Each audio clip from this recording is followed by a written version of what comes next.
Morí 7 minutos y vi pastores famosos en el infierno, pero no por lo que predicaban, sino por quienes eran en secreto. Lo que Dios me reveló sobre ellos cambió mi vida para siempre. Mi nombre es Lucas Herrera y tengo 20 años. Nací y crecí en San Salvador, El Salvador, en una casa que siempre olía a Biblia abierta y café recién hecho.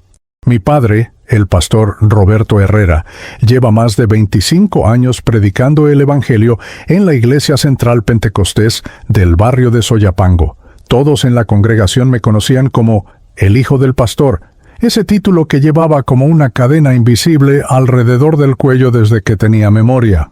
Pero esa noche del 14 de marzo, una noche que parecía cualquier otra noche lluviosa en la capital salvadoreña, todo lo que yo creía saber sobre Dios, sobre el infierno, sobre la hipocresía y sobre mí mismo se desmoronó en menos de 7 minutos.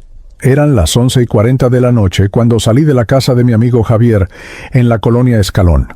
Habíamos pasado la tarde jugando videojuegos y evitando hablar de las cosas que realmente importaban, como siempre hacíamos.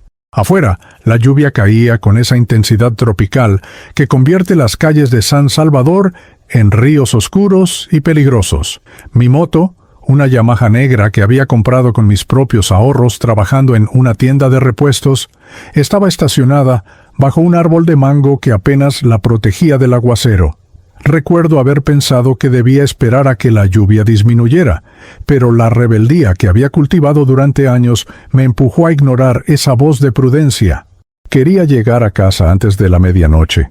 No porque me importara el toque de queda que mi padre había intentado imponer, sino porque disfrutaba del desafío de romperlo justo a tiempo. Me puse el casco, arranqué el motor y salí a la carretera panamericana rumbo al sur. El agua golpeaba mi chaqueta de cuero como miles de agujas diminutas. Las luces de los pocos vehículos que transitaban a esa hora se reflejaban en el pavimento mojado, creando ilusiones ópticas que me obligaban a reducir la velocidad. Pero yo conocía esa carretera de memoria. La había recorrido cientos de veces, desafiando los límites de velocidad, sintiendo esa falsa sensación de libertad que solo una motocicleta puede dar a un joven que está cansado de vivir bajo expectativas ajenas. Cada curva, cada bache, cada semáforo era parte de mi geografía personal de escape. Lo que no sabía esa noche es que Dios tenía otros planes para mí. Planes que incluían arrancarme de este mundo por 7 minutos eternos para mostrarme verdades que ningún sermón dominical me había enseñado. Iba a unos 80 kilómetros por hora cuando vi las luces del camión. Un tráiler de carga que transportaba materiales de construcción desde el puerto de La Libertad hacia la capital había perdido tracción en una de las curvas más peligrosas de la Panamericana. El conductor, según supe después, se llamaba Don Mauricio, un hombre de 58 años con 4 hijos y 30 años de experiencia en las carreteras centroamericanas. Pero ni toda su experiencia pudo controlar el vehículo cuando los frenos fallaron sobre el asfalto convertido en espejo líquido. Vi las luces rojas de freno parpadeando desesperadamente. Vi el tráiler deslizándose lateralmente, ocupando ambos carriles. Vi mi muerte acercándose a 80 kilómetros por hora. Intenté frenar, intenté esquivarlo, intenté hacer todo lo que los instructores de manejo te enseñan en situaciones de emergencia. Pero la física es implacable cuando el agua elimina la fricción entre las llantas y el suelo. Mi moto derrapó hacia la izquierda, giró completamente fuera de control y me lanzó contra el costado del tráiler con una fuerza que ningún ser humano debería experimentar y sobrevivir. Escuché el crujido del metal de mi moto, el estallido de cristales, y luego un silencio que no era silencio sino el sonido de mi propia vida deteniéndose. No recuerdo el impacto en sí. Es como si mi cerebro hubiera decidido borrar ese momento específico para proteger mi cordura. Lo siguiente que recuerdo es estar tendido en el pavimento mojado, sintiendo la lluvia caer sobre mi rostro, incapaz de mover ninguna parte de mi cuerpo. Podía escuchar voces distantes, el sonido de frenos de otros vehículos deteniéndose, alguien gritando que llamaran a una ambulancia. Don Mauricio, el conductor del tráiler, estaba arrodillado junto a mí, repitiendo entre sollozos que lo sentía mucho, que los frenos habían fallado, que no había podido evitarlo. Yo quería decirle que estaba bien, que no era su culpa, pero mis labios no respondían a las órdenes de mi cerebro. La ambulancia llegó 18 minutos después, según el reporte oficial. 18 minutos que parecieron horas mientras mi cuerpo se rendía lentamente. Los paramédicos, Carlos y Estela, un equipo de la Cruz Roja salvadoreña con más de 15 años de experiencia en emergencias viales, trabajaron sobre mí con precisión mecánica. Escuchaba sus voces como ecos distantes. Trauma cráneoencefálico severo, fractura expuesta de fémur derecho, hemorragia interna masiva, presión arterial cayendo rápidamente. Colocaron un collarín cervical alrededor de mi cuello. Insertaron una vía intravenosa en mi brazo izquierdo. Me inmovilizaron en una tabla espinal.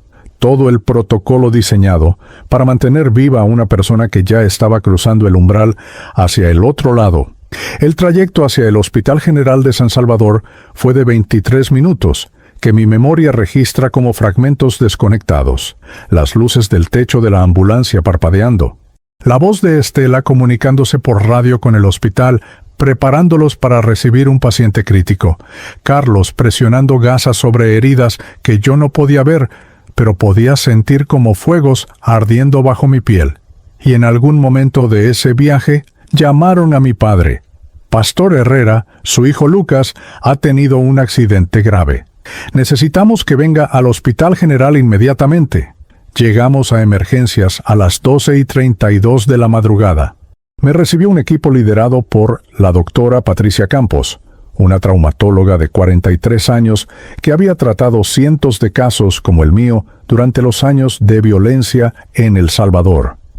Junto a ella estaban el doctor Andrés Bonilla, especialista en cuidados intensivos, y un equipo de enfermeras que se movían con la coreografía perfecta de quienes han enfrentado la muerte tantas veces que ya no les intimida.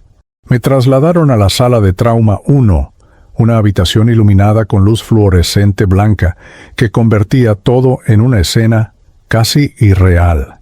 Paciente masculino, 20 años, politraumatizado severo. Escuché a la doctora Campos dictando mientras examinaba mis pupilas con una linterna pequeña. Pupilas no reactivas, Glasgow de 3, saturación de oxígeno al 62% y descendiendo. Preparen intubación de emergencia y avisen a cirugía. Sus manos trabajaban sobre mi pecho, palpando, evaluando, midiendo el daño que el tráiler y el pavimento habían causado en mi cuerpo de 20 años. Y entonces sucedió. A la 1:07 de la madrugada, según el registro médico que mi padre guardó durante años, mi corazón se detuvo.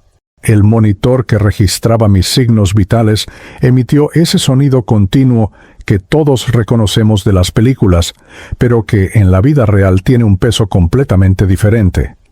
«Paro cardiorrespiratorio», gritó alguien. «Inicien RSE, carguen el desfibrilador a 200 julios». El doctor Bonilla comenzó las compresiones torácicas, presionando mi esternón con un ritmo constante y brutal, intentando obligar a mi corazón a recordar cómo latir.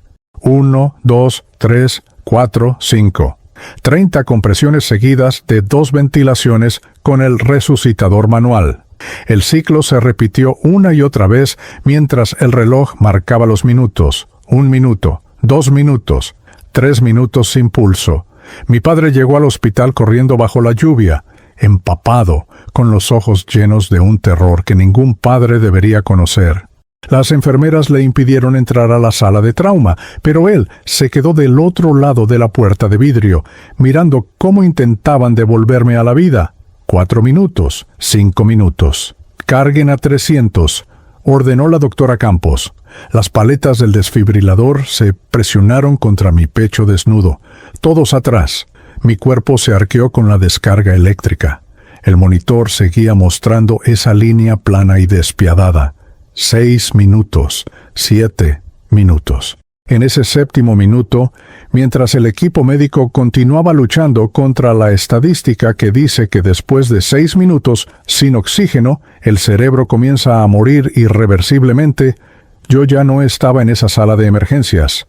Ya no estaba en mi cuerpo destrozado sobre la camilla metálica. Estaba en otro lugar, un lugar que ningún libro de medicina puede explicar, un lugar donde aprendería que el infierno no es lo que los pastores predican desde los púlpitos, y que Dios juzga con una balanza completamente diferente a la que usamos los seres humanos. Para entender por qué Dios me llevó a ese lugar durante esos 7 minutos, primero necesitan conocer quién era yo antes del accidente.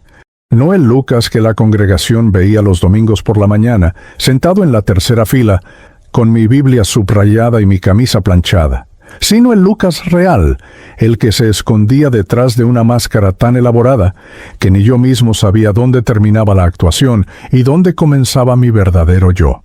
Nací en una casa pastoral en el corazón de Soyapango, uno de los barrios más complicados de San Salvador.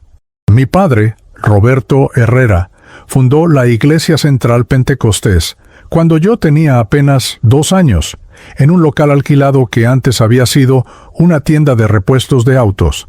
Crecí viendo a mi padre transformar ese espacio con sus propias manos, pintando paredes, instalando sillas de plástico donadas, construyendo un púlpito con madera reciclada. Mi primera memoria consciente es el olor a pintura fresca, mezclado con el sonido de himnos evangélicos que mi madre, doña Marta, cantaba mientras limpiaba. Esa era nuestra vida.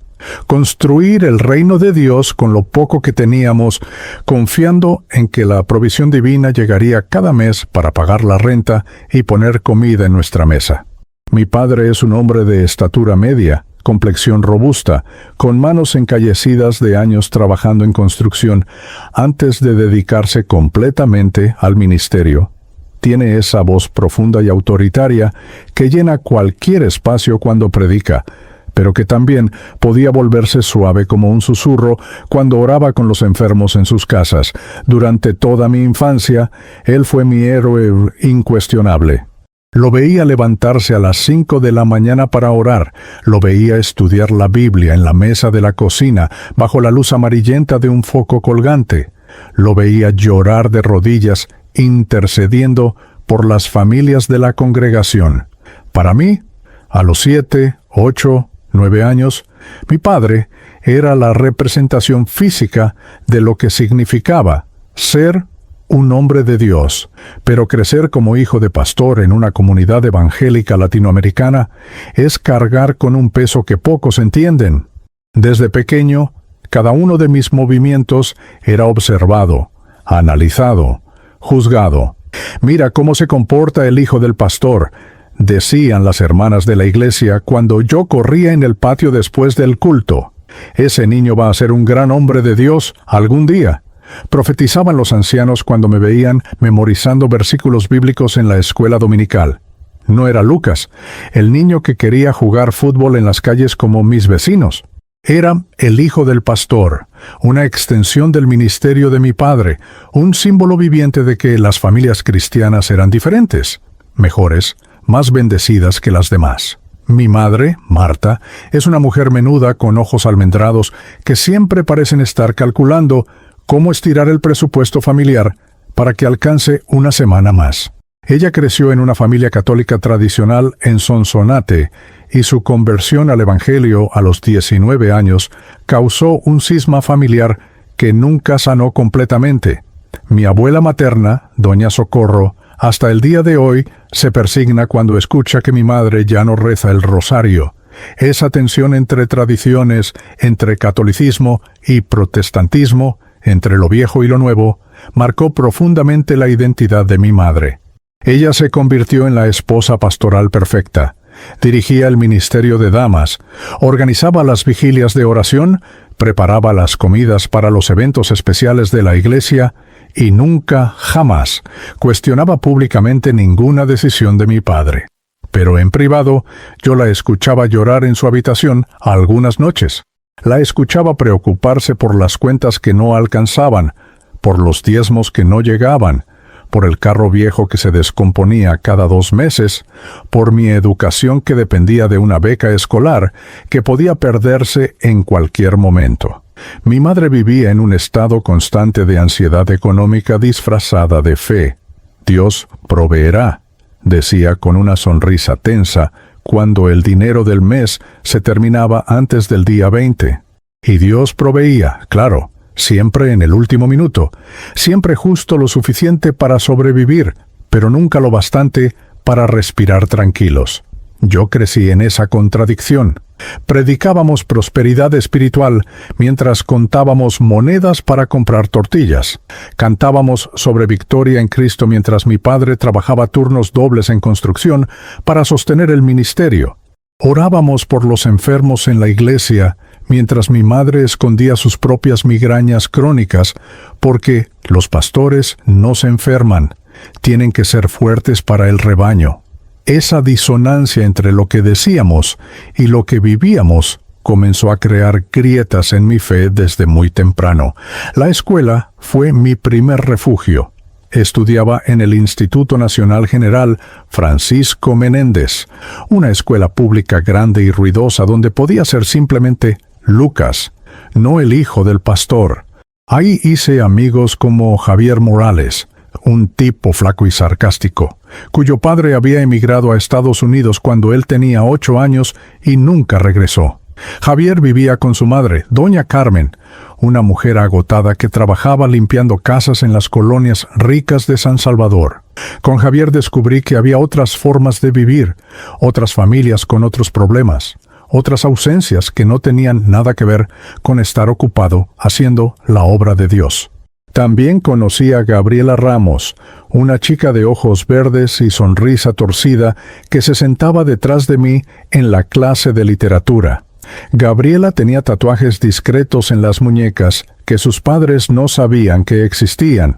Escuchaba música rock que mi padre hubiera considerado del diablo, y me prestó mi primer libro que no era la Biblia, 100 años de soledad, de García Márquez.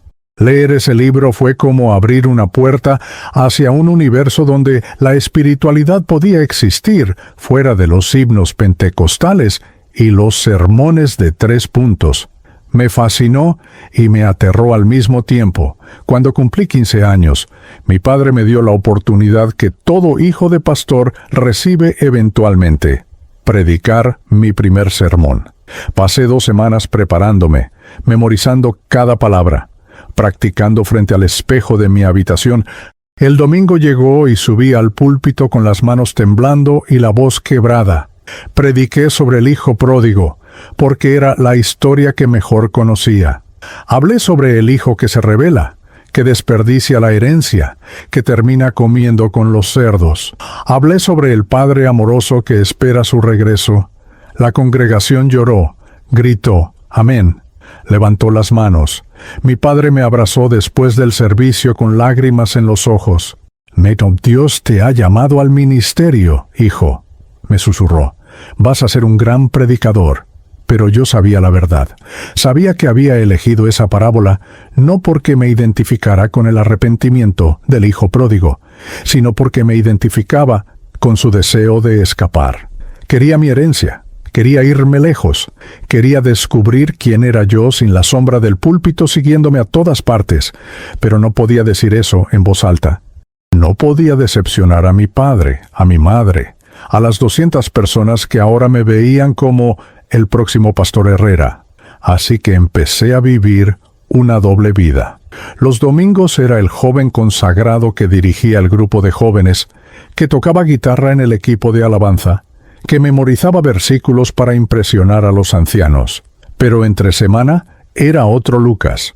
El Lucas que compró una moto con dinero ahorrado trabajando medio tiempo en una tienda de repuestos, diciéndole a sus padres que era para transportarse más fácil a la universidad, cuando en realidad era su boleto hacia la libertad. El Lucas que salía en las noches después de que sus padres se dormían, que recorría las carreteras oscuras de El Salvador sintiendo el viento golpear su rostro, que se reunía con Javier y otros amigos en lugares donde ningún miembro de la congregación podría verlo. No hacía nada terriblemente malo según los estándares del mundo. No bebía alcohol en exceso, no consumía drogas, no me metía en pandillas. Pero según los estándares de la casa pastoral, lo que hacía era traición. Mentía sobre dónde estaba, ocultaba amistades, borraba mensajes de mi teléfono, construía una versión alterna de mí mismo que solo existía cuando las luces de la iglesia se apagaban. Y cada mentira, cada secreto, cada noche de escape ampliaba la distancia entre quien se suponía que debía ser y quien realmente estaba convirtiéndome. La relación con mi padre se volvió tensa. Él sentía que algo estaba cambiando en mí, pero no sabía exactamente qué. Intentaba acercarse con conversaciones sobre mi futuro en el ministerio, sobre estudiar teología, sobre eventualmente tomar su lugar como pastor. Yo asentía, sonreía, decía, «Sí, papá, es lo que quiero», mientras por dentro gritaba que no era lo que quería, que necesitaba aire, espacio, permiso para ser humano y no un símbolo. Mi madre, más perceptiva, me preguntó una vez durante el desayuno, «Lucas, ¿eres feliz?». Fue una pregunta tan simple y tan compleja al mismo tiempo. La miré batiendo huevos en la estufa, con su delantal gastado y su expresión cansada, y supe que si le decía la verdad, si le confesaba que me sentía atrapado, que estaba cansado de actuar, que quería explorar el mundo más allá de los muros de la iglesia, la rompería. Así que hice lo que había aprendido a hacer mejor. Sonreí. «Sí, mamá, soy feliz». La noche del accidente, había tenido otra discusión con mi padre.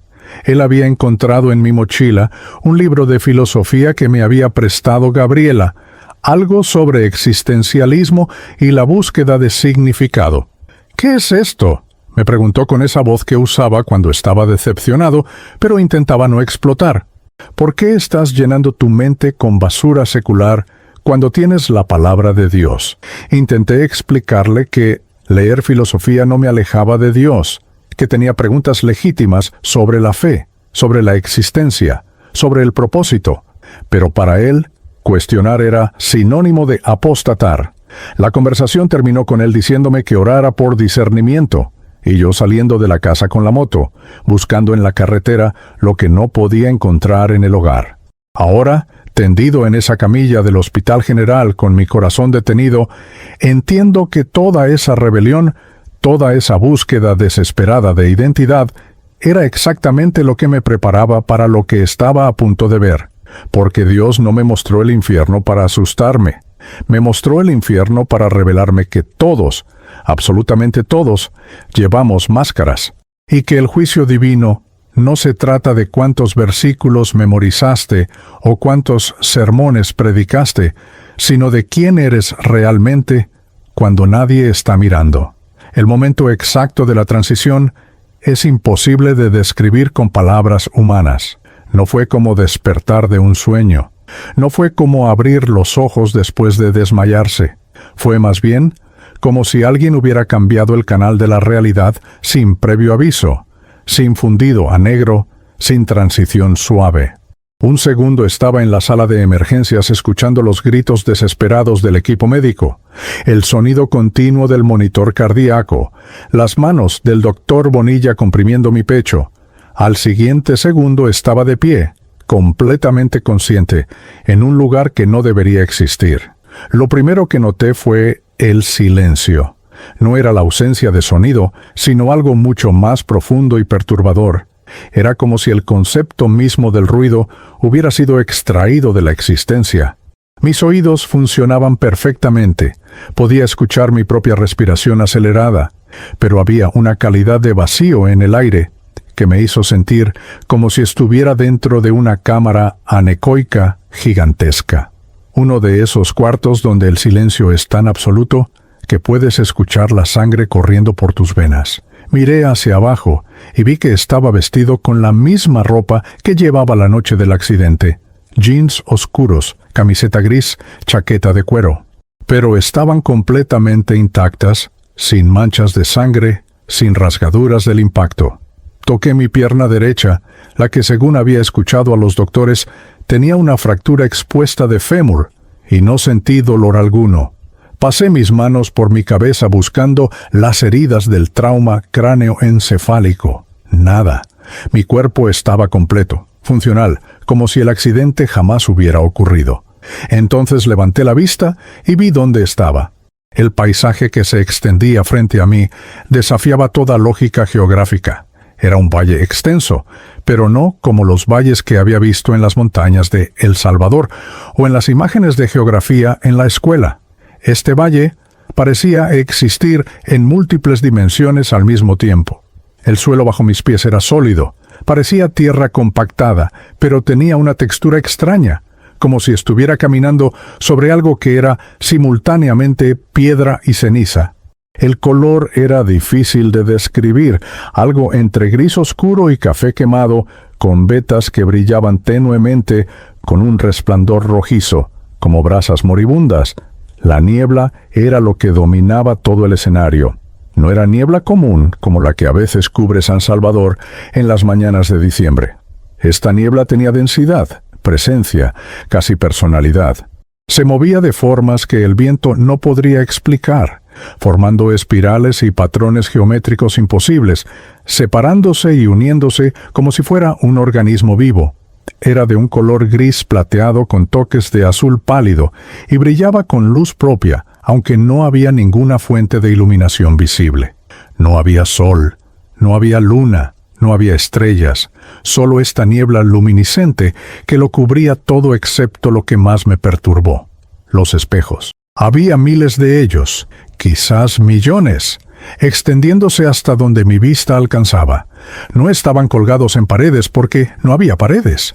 Simplemente flotaban en el aire a diferentes alturas, suspendidos por fuerzas que no obedecían las leyes de la física que yo conocía. Cada espejo era diferente en tamaño y forma. Algunos eran enormes, del tamaño de las paredes de una casa, con marcos elaborados que parecían hechos de oro oxidado o plata ennegrecida.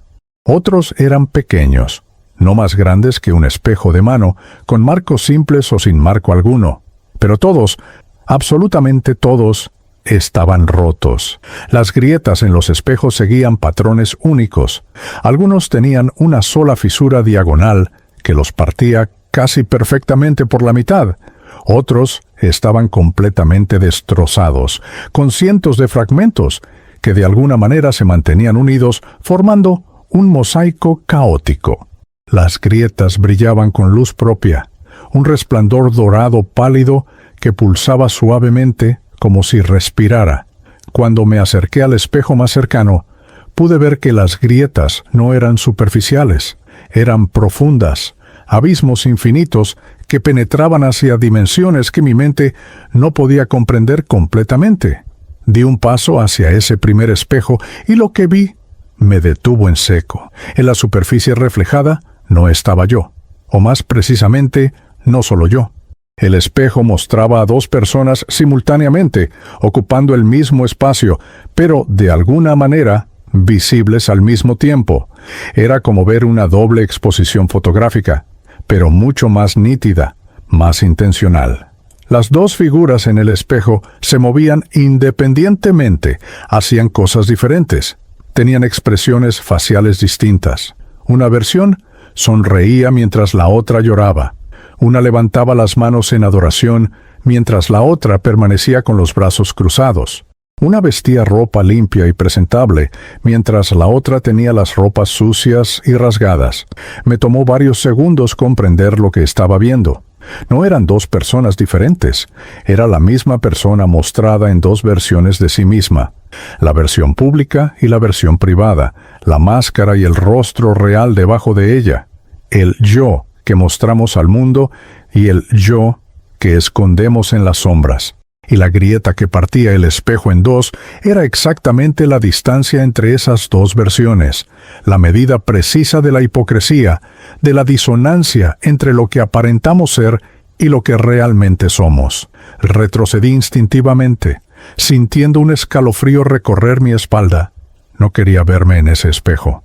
No quería enfrentar mi propia doble vida reflejada con esa claridad brutal. Pero entonces escuché los gritos. Venían de todas direcciones, surgiendo de las grietas entre los espejos, emergiendo de la niebla como lamentos de almas en agonía. No eran gritos de dolor físico, eran algo mucho peor.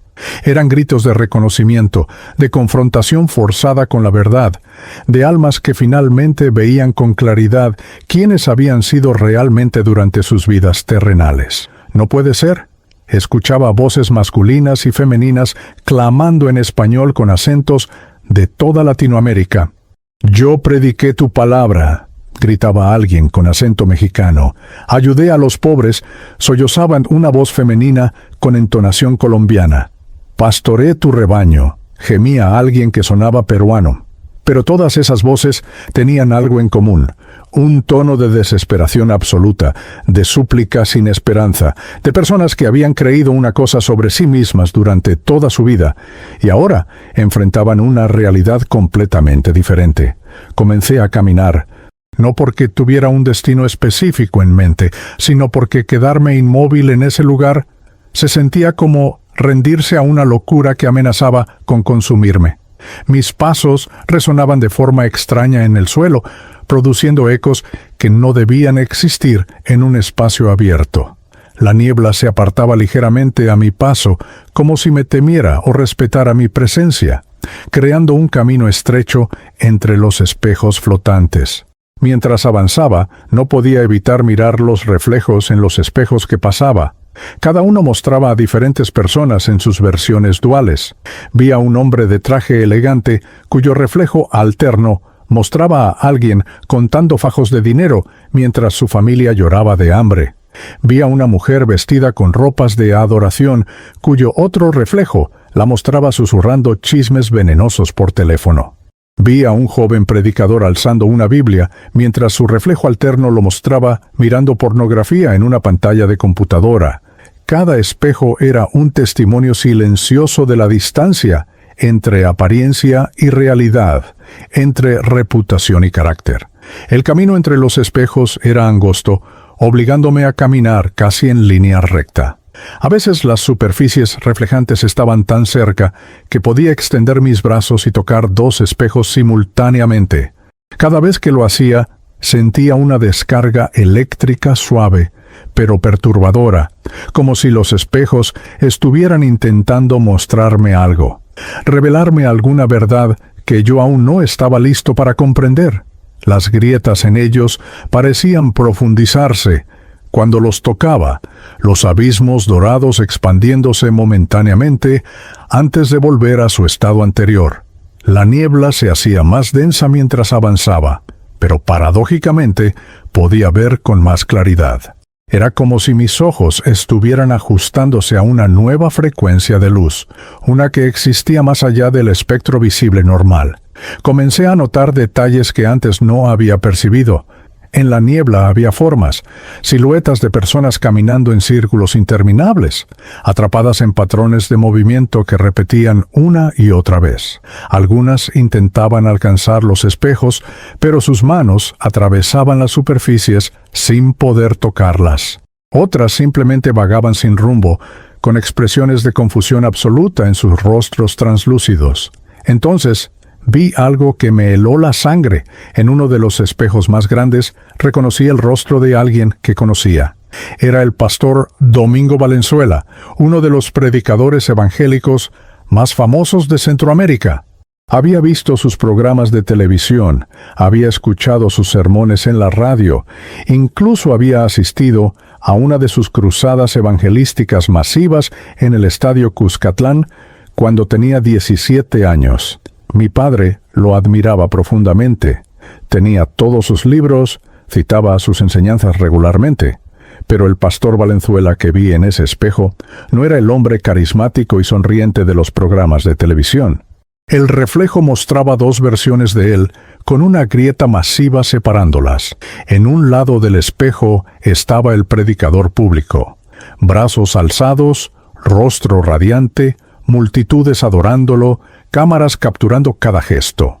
En el otro lado estaba un hombre encorvado, contando dinero en una oficina oscura, firmando contratos mientras personas empobrecidas esperaban afuera, acostado en camas de hoteles lujosos, con mujeres que no eran su esposa. La grieta entre las dos versiones era tan amplia que parecía un cañón, un abismo que había crecido durante décadas de duplicidad. Y él estaba ahí, atrapado frente a su propio espejo, mirando ambas versiones de sí mismo con horror en los ojos. Sus labios se movían repitiendo algo una y otra vez, pero no podía escuchar las palabras. Solo veía la agonía en su expresión, el tormento de finalmente verse con absoluta claridad, sin filtros, sin publicidad, sin edición. No estaba siendo torturado por demonios contridentes. Estaba siendo torturado por la verdad, por ver quién había sido realmente detrás de toda la fama, el ministerio, las multitudes.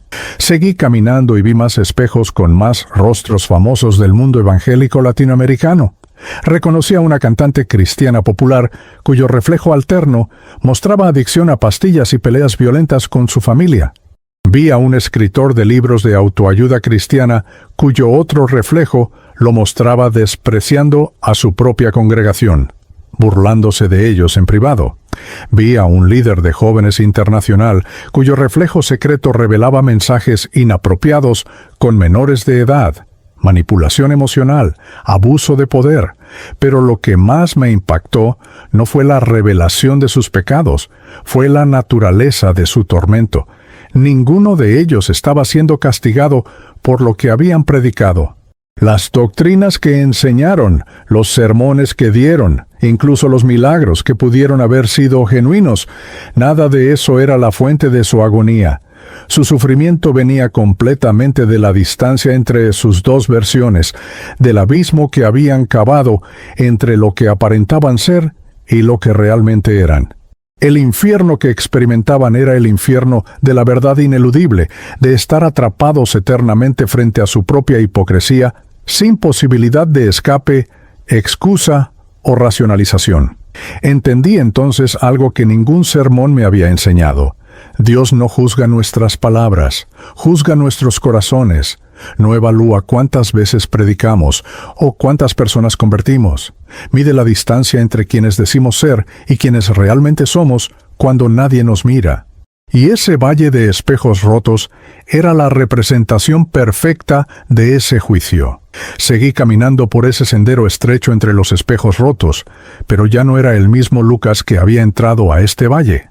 Algo estaba cambiando dentro de mí con cada paso, con cada reflejo que veía, con cada grito distante que escuchaba. La rebeldía que había cultivado durante años, esa necesidad de escapar de las expectativas religiosas, comenzaba a sentirse insignificante comparada con lo que estaba presenciando. Esto no era una lección sobre reglas y doctrinas, era una revelación sobre la esencia misma de lo que significa ser honesto ante Dios. De repente, la niebla se apartó como cortinas abriéndose en un teatro, revelando un claro circular en medio del valle.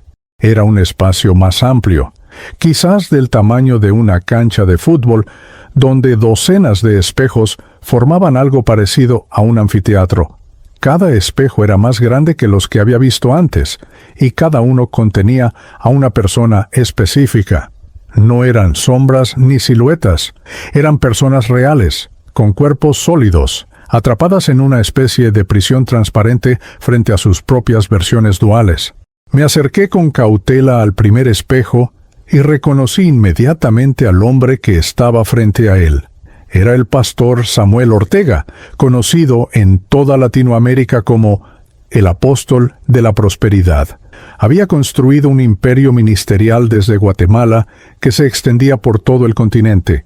Mi padre había asistido a una de sus conferencias pastorales hace 5 años y regresó con cuadernos llenos de notas sobre liderazgo, visión y crecimiento de iglesias.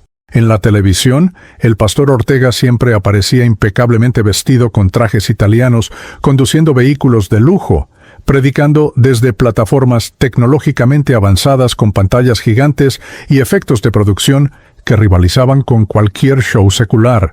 Pero el hombre que vi frente a ese espejo estaba desnudo de toda esa gloria externa.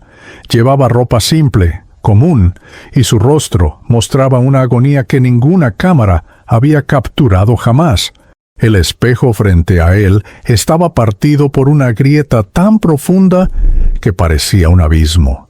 A un lado del reflejo estaba el pastor Ortega Público, sonriente, carismático, rodeado de multitudes que colgaban de cada una de sus palabras, levantando ofrendas millonarias, declarando bendiciones financieras sobre los fieles. Al otro lado estaba la versión que nadie había visto, depositando esas ofrendas en cuentas bancarias privadas en Panamá, comprando propiedades a nombre de familiares, negando ayuda a pastores necesitados de su propia red ministerial, mientras renovaba su mansión en la Cayalá.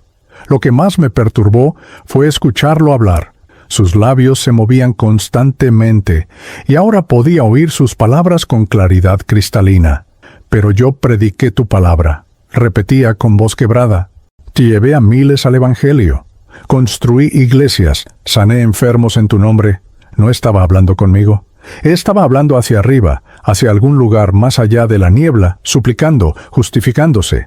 Las ofrendas las usé para expandir tu reino, los carros, las casas, todo era parte de demostrar tu bendición. Yo solo estaba siendo un testimonio de tu provisión. Pero nadie le respondía.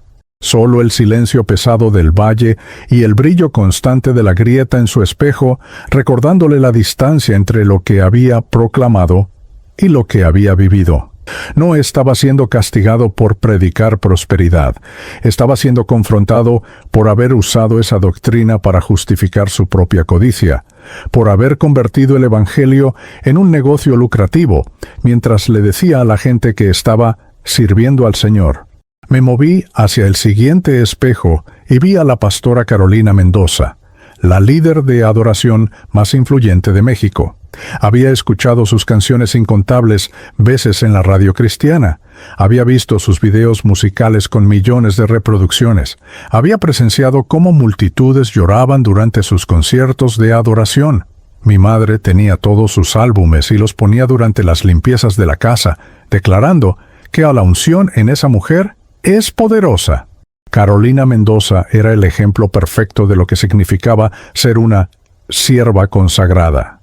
Siempre vestida modestamente, siempre con lágrimas de adoración corriendo por sus mejillas, siempre hablando con suavidad sobre intimidad con Dios. Pero frente a su espejo roto, vi la verdad que las cámaras nunca capturaron. El reflejo dual mostraba a dos Carolinas completamente diferentes. La versión pública cantaba con los ojos cerrados y las manos alzadas, radiante de aparente presencia divina. La versión privada gritaba con odio a su equipo de producción, despedía músicos por errores mínimos sin darles indemnización, manipulaba emocionalmente a su esposo en privado mientras predicaba sobre matrimonios sometidos, consumía ansiolíticos y antidepresivos en secreto mientras aconsejaba a otros que la verdadera paz viene solo de Jesús, no de pastillas. Ella también suplicaba, pero su tono era diferente al del pastor Ortega. «No entiendes lo difícil que fue», sollozaba hacia la niebla. La presión, las expectativas, todos queriendo un pedazo de mí. Tenía que protegerme, tenía que ser fuerte. ¿Cómo iba a ministrar a otros si mostraba mi propia debilidad? Sus manos tocaban desesperadamente la grieta en el espejo, como si intentara cerrarla, unir las dos versiones en una sola. Pero la grieta permanecía inmutable, un testimonio permanente de los años que había vivido una mentira. Me alejé tambaleándome, sintiendo náuseas aunque técnicamente no tenía un cuerpo físico en este lugar. Vi más espejos, más líderes, más máscaras destrozadas. Reconocí al evangelista Roberto Quintana de Chile, famoso por sus campañas de sanidad masiva. Su reflejo dual mostraba milagros genuinos en un lado y actores pagados en el otro, personas realmente sanadas mezcladas con testimonios fabricados para las cámaras. Vi a la misionera Esperanza Villarreal de Honduras, celebrada por su trabajo con huérfanos, cuyo reflejo secreto revelaba maltrato emocional a esos mismos niños, fondos desviados de donaciones internacionales, adopciones ilegales encubiertas como rescates ministeriales. Había decenas de ellos en ese claro circular. cada uno atrapado frente a su propio espejo, cada uno confrontando la verdad que habían escondido tan cuidadosamente durante sus vidas. Y lo que todos tenían en común era el tipo de justificaciones que ofrecían. Ninguno negaba completamente sus acciones secretas. En vez de eso, las racionalizaban, las contextualizaban, las presentaban como sacrificios necesarios o debilidades humanas comprensibles o estrategias ministeriales que la gente común no podía entender. Tuve que hacer decisiones difíciles para proteger el ministerio, decía uno. Si la gente supiera la verdad, perderían la fe, argumentaba otra. Dios me usó a pesar de mis fallas. Eso es lo que importa, insistía un tercero. Pero sus palabras sonaban vacías en ese lugar, como ecos sin sustancia, porque aquí no había audiencias que impresionar, no había cámaras que controlar, no había narrativas que manipular. Solo había verdad desnuda y espejos que no mentían. Entonces sentí un cambio en la atmósfera. La niebla comenzó a brillar con más intensidad, pasando de gris plateado a blanco dorado. Una calidez penetró el aire que antes había sido neutral en temperatura. Y aunque no escuché pasos, supe que alguien había llegado al claro circular, alguien cuya presencia era tan abrumadora que todos los lamentos cesaron simultáneamente. Me volteé y lo vi. No puedo describir exactamente cómo era porque mirarlo directamente era como intentar mirar al sol. Había una figura humana definida, eso era claro, pero rodeada de una luz que no provenía de ninguna fuente externa, sino que emanaba de su propio ser. Era joven pero antiguo, poderoso pero humilde, radiante pero accesible. Y aunque nunca había visto su rostro físico, supe con absoluta certeza quién era. Lo supe de la misma manera que sabes tu propio nombre, con esa certeza inquebrantable que no requiere pruebas externas. Jesús caminó hacia el centro del claro y todos los espejos parecieron inclinarse hacia él, como girasoles siguiendo al sol. Su mirada recorrió lentamente cada espejo, cada persona atrapada, y en sus ojos vi algo que no esperaba. No era ira ardiente ni disgusto santo. Era tristeza profunda, una melancolía antigua que contenía el peso de ver a sus hijos destruirse a sí mismos con mentiras. Cuando habló, su voz resonó no solo en el aire, sino dentro de mi propio ser, como si cada palabra fuera pronunciada directamente en mi alma. Yo nunca pedí perfección, dijo con suavidad que de alguna manera era más poderosa que cualquier grito. Pedí honestidad. Pedí corazones quebrantados que reconocieran su necesidad. Pedí siervos que vinieran a mí con sus fallas, no que las escondieran detrás de plataformas y popularidad. Se acercó al espejo del pastor Ortega y tocó suavemente la grieta. Tú predicaste prosperidad, y yo no te condeno por eso. Yo deseo bendecir a mis hijos. Pero usaste mi nombre para llenar tus propios bolsillos, mientras personas en tu congregación no tenían para comer. La grieta no está en tu mensaje, está en tu corazón que se enamoró más del dinero que de mí. Se movió hacia el espejo de Carolina Mendoza. Tú cantaste adoración hermosa y yo disfruté cada canción genuina. Pero adoración no es solo música, es un estilo de vida. No puedes alabarme en público mientras destruyes a las personas en privado con tu lengua y tu orgullo. Yo veo lo que nadie más ve. Veo el corazón. Uno por uno, se dirigió a cada persona atrapada frente a sus espejos. A cada uno le dijo la misma verdad fundamental, pero personalizada. El problema no era sus ministerios, no eran sus mensajes, no eran sus dones genuinos.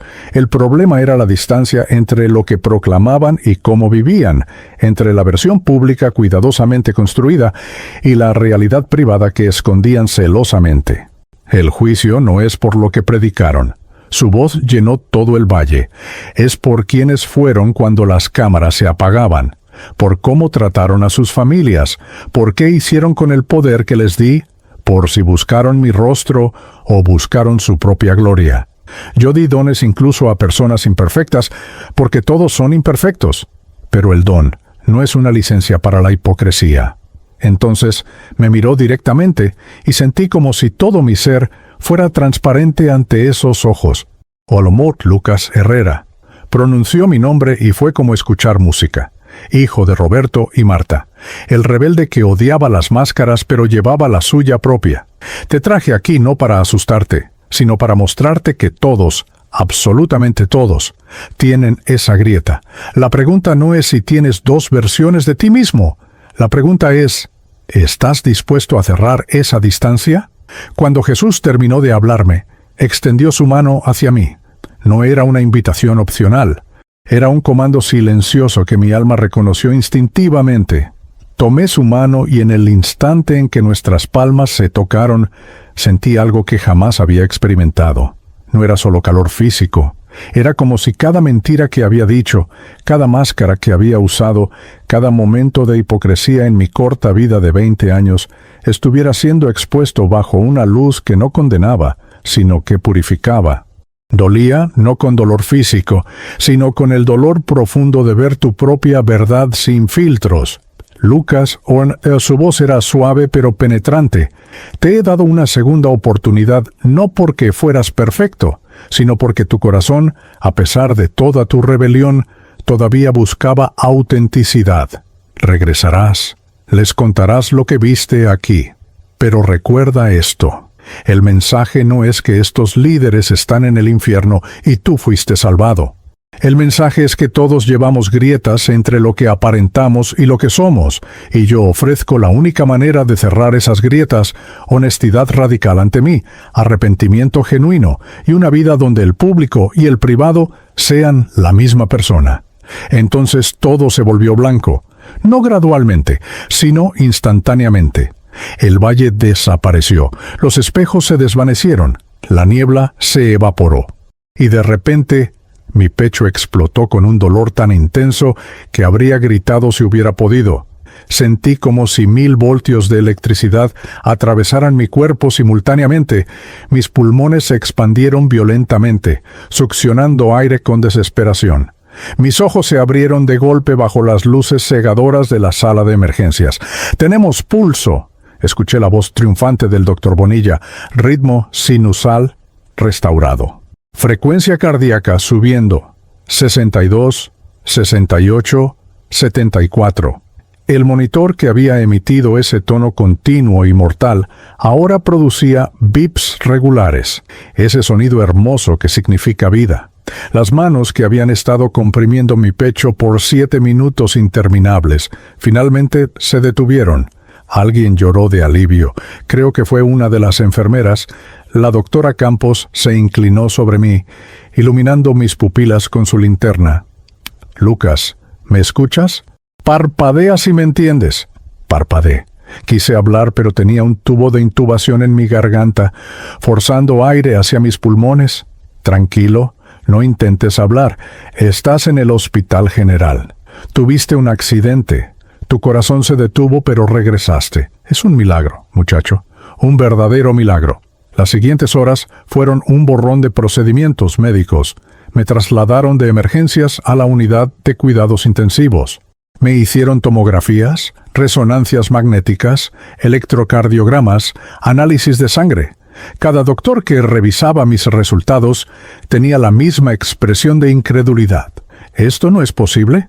Escuché murmurar al doctor Bonilla mientras estudiaba las imágenes de mi cerebro. 7 minutos sin oxígeno. Debería haber daño neurológico severo, posiblemente estado vegetativo, pero sus funciones cognitivas están completamente normales, más que normales. Están perfectas. La doctora Campos fue más directa cuando habló con mi padre. Yo estaba semiconsciente en la cama de UCI, conectado a múltiples máquinas, pero podía escuchar su conversación en el pasillo. «Pastor Herrera, no soy mujer de fe, pero llevo 20 años practicando medicina de trauma y nunca he visto algo así. Su hijo murió. Clínicamente, estuvo muerto por 7 minutos completos, sin pulso, sin respiración, sin actividad cardíaca. El protocolo dice que después de 6 minutos, el cerebro comienza a morir de forma irreversible. Pero Lucas no solo regresó completamente intacto. No hay explicación médica para esto. Si usted quiere llamarlo milagro, no voy a contradecirlo. Mi padre, que había pasado esas horas de rodillas en la capilla del hospital llorando y orando, entró a mi habitación con un rostro que jamás había visto antes. No era el pastor Roberto Herrera, el líder firme y autoritario. Era Roberto, el padre destrozado que había creído perder a su único hijo. Se sentó junto a mi cama, tomó mi mano con cuidado de no desconectar las vías intravenosas, y lloró. Lloró como yo nunca lo había visto llorar, ni siquiera en los momentos más emotivos de los cultos. «Perdóname», susurró entre sollozos.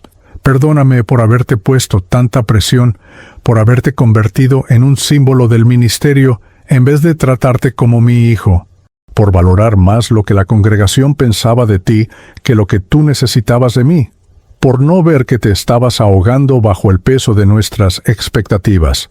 Sus lágrimas caían sobre nuestras manos entrelazadas. Cuando pensé que te había perdido, me di cuenta de que prefiero tener un hijo vivo y honesto que un hijo del pastor, perfecto y muerto. Pasaron 3 días antes de que pudieran quitarme el tubo de intubación. 3 días durante los cuales procesaba lo que había visto, intentaba comprender si había sido real o una alucinación producida por la falta de oxígeno en mi cerebro. Pero sabía que era real. Lo sabía con la misma certeza con que sabía mi propio nombre. Había estado en ese valle. Había visto esos espejos. Había escuchado la voz de Jesús y tenía una misión.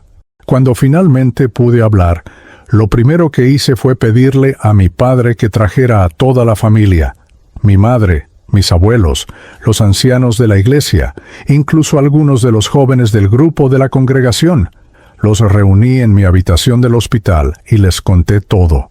Cada detalle, el valle de niebla, los espejos rotos mostrando versiones duales, los líderes famosos atrapados frente a sus propias hipocresías, las palabras de Jesús sobre el juicio verdadero. Algunos me creyeron inmediatamente. Mi madre lloró y declaró que era una visión profética. Mi abuela sacó su rosario, ese que mi madre le había pedido que no usara más después de convertirse al Evangelio, y comenzó a orar en voz baja. Otros fueron más escépticos. Uno de los ancianos sugirió que podría haber sido una alucinación inducida por trauma, pero mi padre, sorprendentemente, fue mi defensor más fuerte. No importa si fue una visión literal o una revelación que Dios le dio a través del trauma, dijo con voz firme. Lo que importa es el mensaje. ¿Cuántos de nosotros estamos viviendo vidas dobles? ¿Cuántos tenemos una versión para el domingo y otra para el resto de la semana? ¿Cuántos hemos convertido el ministerio en una performance en vez de un estilo de vida auténtico? Miró directamente a los ancianos. Este muchacho estuvo muerto y regresó. El menor que podemos hacer es escuchar lo que trajo de vuelta. Las noticias de mi resurrección y mi testimonio se esparcieron rápidamente por la comunidad evangélica de San Salvador. En una semana, pastores de diferentes denominaciones venían al hospital a escuchar mi historia. Algunos venían con genuina curiosidad, otros venían claramente a evaluarme, a determinar si era una experiencia legítima o si el hijo del pastor Herrera se había vuelto loco. Pero a todos les dije lo mismo. Dios no juzga cuántos versículos memorizaste, cuántos sermones predicaste o cuántos milagros hiciste en su nombre. Él juzga la distancia entre quien dices ser y quien realmente eres cuando nadie te está mirando.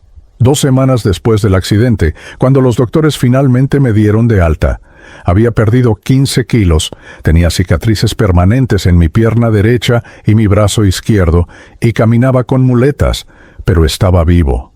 Milagrosamente, inexplicablemente vivo. La doctora Campos me entregó un folder con todos mis registros médicos. «Guarda esto», me dijo. «Algún día alguien va a dudar de tu historia. Muéstrales estos documentos. Muéstrales que estuviste clínicamente muerto por 7 minutos y regresaste sin ningún daño cerebral. Eso no pasa, Lucas. Médicamente no pasa, pero a ti te pasó». El primer domingo que regresé a la iglesia, mi padre me pidió que compartiera mi testimonio. Subí al púlpito con mis muletas. Miré a las 200 personas que me habían conocido toda mi vida como el hijo del pastor, y decidí hacer algo que nunca había hecho antes, ser completamente honesto. He sido un hipócrita. Comencé, y pude sentir el shock colectivo en el santuario.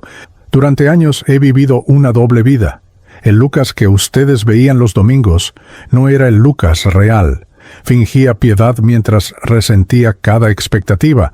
Sonreía en los cultos mientras planeaba mis escapes nocturnos. Predicaba sobre honestidad mientras mentía a mis padres sobre dónde estaba y qué hacía. Y Dios me mostró que esa grieta entre quien aparentaba ser y quien realmente era, esa distancia entre la máscara y el rostro, es exactamente lo que Él juzga. Hablé durante 40 minutos.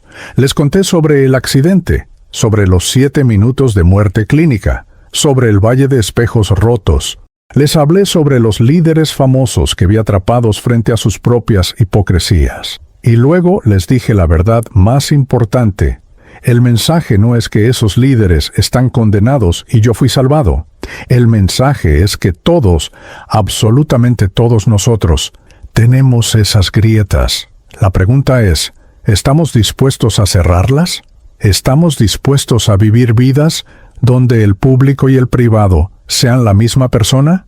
La respuesta de la congregación fue mixta. Algunos lloraron y se arrepintieron abiertamente. Otros se ofendieron, especialmente cuando mencioné a los líderes famosos por nombre. Hubo quienes dejaron la iglesia, acusando a mi padre de permitir que su hijo blasfemara contra ungidos de Dios. Pero también hubo transformación genuina. Vi matrimonios confesando secretos que habían escondido por años. Vi líderes de ministerios renunciando a posiciones que habían usado para alimentar su ego. Vi jóvenes como yo admitiendo que estaban cansados de actuar. Hoy, 6 meses después del accidente, todavía camino con una leve cojera que los doctores dicen será permanente. Es mi recordatorio físico de esa noche en la Panamericana. Pero también es mi recordatorio de que Dios puede usar incluso nuestros accidentes, nuestras tragedias, nuestras muertes temporales, para enseñarnos verdades que cambiarán no solo nuestras vidas, sino las vidas de todos los que nos rodean. Mi relación con mi padre es completamente diferente ahora. Ya no soy el hijo del pastor. Soy Lucas, su hijo, con todas mis fallas y dudas y preguntas, y él ya no es el líder perfecto e inquebrantable. Es Roberto, mi padre, que también tiene grietas, que también lucha, que también está aprendiendo a cerrar la distancia entre su versión pública y privada. Les digo esto a ustedes que están viendo este testimonio. El infierno no es principalmente fuego y azufre. Es estar atrapado eternamente frente a la verdad de quién fuiste realmente, sin posibilidad de escape o excusa, pero la gracia es que mientras estemos vivos, podemos cerrar esas grietas, podemos arrepentirnos, podemos vivir con autenticidad, podemos convertirnos en personas donde la máscara y el rostro sean lo mismo. La pregunta que Jesús me hizo en ese valle es la misma que les hago ahora. ¿Qué versión de ti mismo verás en el espejo de Dios? ¿La pública o la privada? ¿O habrás vivido con tal honestidad que ambas son la misma? You call me past what I can see, past the comfort under me, where the ground no longer speaks, and only trust can breathe. I've learned the safety of the shore, I've known the fear of wanting more, but there's a voice I can't ignore, it's drawing me beyond. I don't know how this path will end, but I know who walks with me. So I step beyond the shallow ground into grace I can't control. If I'm held where I can't stand, then my faith is not alone.